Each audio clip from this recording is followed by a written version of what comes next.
Okay, Mike, we're in London. We've just announced the event, but we don't know who you're going to be fighting yet. You were up there on the days with the man you wanted to fight. Tell us just how disappointed you are that fight didn't come. Weirdly enough, I already knew that he wasn't planning on trying to fight me. For whatever reason, a little bit of hearsay goes on behind. I already knew it wasn't. I was more trying to antagonize for it to make it happen. So it wasn't that much of a disappointment as in now, because I already kind of knew. So I feel the build-up is kind of put in a position where, when it does happen, it can really explode anyway. So I'm definitely excited about the potential of it happening in the future. But like I said, for me, it was different because it was personal, and that's why you saw the way I was acting was different because it was more personal. I was going to say, that's not your usual style. You're normally very laid back. You sort of kind of happy-go-lucky in most of the cases, having fun with everything. This is a more serious MVP today. Yeah, definitely. For me, I'm going to use the example every single time because I feel it just makes sense. If you had a friend, you expect your friend to talk, well of you when you're not in their presence, and vice versa. So if you have a person in your head, you feel that you're cool with, you have a nice relationship with, regardless of any other animosity around, we've never actually had any kind of back and forward or it doesn't even seem like it's going in that direction. So I felt a bit disappointed and I felt a bit like a bit of an idiot because I have been telling people, yeah, I'm cool with Paul Daly, to then hear that he's been talking about me in that manner. I feel it was unnecessary, especially if in your head you're not planning to fight me, then you don't need to talk ill of me. You can just say, yeah, look, Michael's doing his thing on that side, I'm focusing on my goal. If we meet, it's going to be an amazing fight. Something along those lines means no one can get offended by that. But I just felt a bit of an idiot, so that's why I decided to kind of take the steps that I did. Okay, you mentioned on the stage that the fight was presented to him. He opted for the Rory MacDonald option. As a fighter and as a businessman, can you understand why he made that decision rather than to take the opportunity to fight you now? 100%. This is what I'm trying to say. I'm not. Everyone's making out like it's some big disappointment, a grand disappointment. It's not. I do understand what he's saying. But yeah, it would have been a nice fight in London. You know what I mean? Yeah. And I mean, when the talk of this potential fight started, I was on the podcast I do, the Britpack. I called it the Eubank v Ben of British MMA. Can you see parallels there? The thing is, again, I understand what you're saying about his history and the sport, but you got there before me. I can talk stories and stories about how hard it was for me when I was traveling doing my freestyle kickboxing that I had to pay to do. I had to raise the funds to do, travel over, representing England, coming back and not getting anything for it. No sponsorships, I had to do I can give you stories and stories and stories, but that's just every person's journey, every person's individual life. Like I said, we've taken two routes to come to the same place. I don't disrespect your route, I don't feel you should disrespect mine.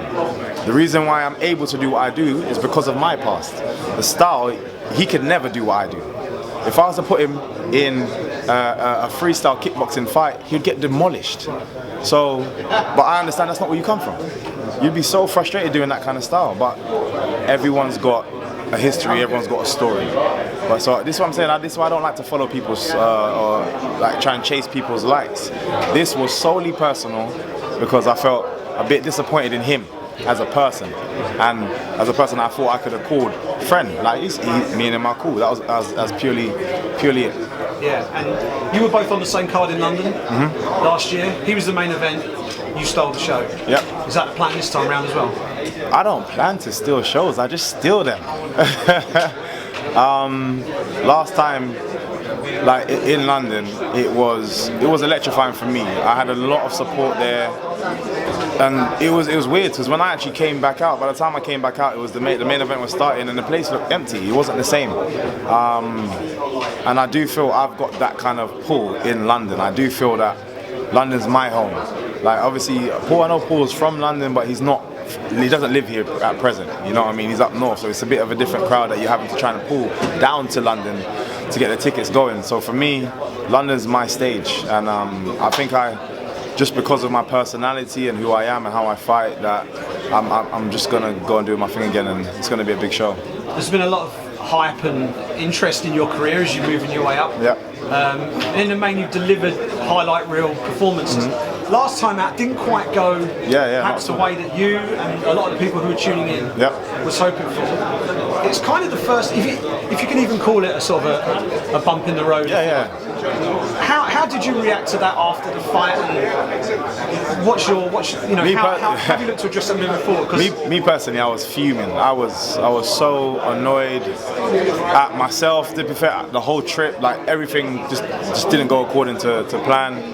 I was fuming. It was the people around me that are like, I don't understand why you're upset. You won. I understand it wasn't in your fashion, but I've looked at fights and seen almost identical fights go exactly the same way, but no one really cares because it's not. They don't have an expectation. It's like seeing a movie trailer and it looks unbelievable. The explosions, the this, the comical, like the comedy in it, and then you go there and you're like, oh, that's crap.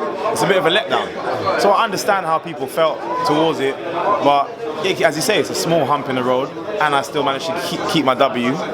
So I'm just gonna go on and keep doing my thing. The fact is, I've done it 11 times before that where you couldn't complain at me, and the one time where I didn't put the show that I would normally put on, everyone's going nuts, but it's normal. Last one for me, because I know Dre's waiting. What can people expect from you when you step in the cage in your hometown? I'm hoping for the same as last time, man. I broke the internet last time, and I'm hoping to do that kind of stuff again. For me, it's a bit more important this time, just because Paul Daly and Rory McDonald are fighting. They are two massive names in the welterweight division. If I can eclipse them, people can't talk. Like, I'm gonna put on a show again just to prove that it doesn't matter about your name. It doesn't matter about your name at all. Like, it's about how you perform. Brilliant. Thank you very much, mate.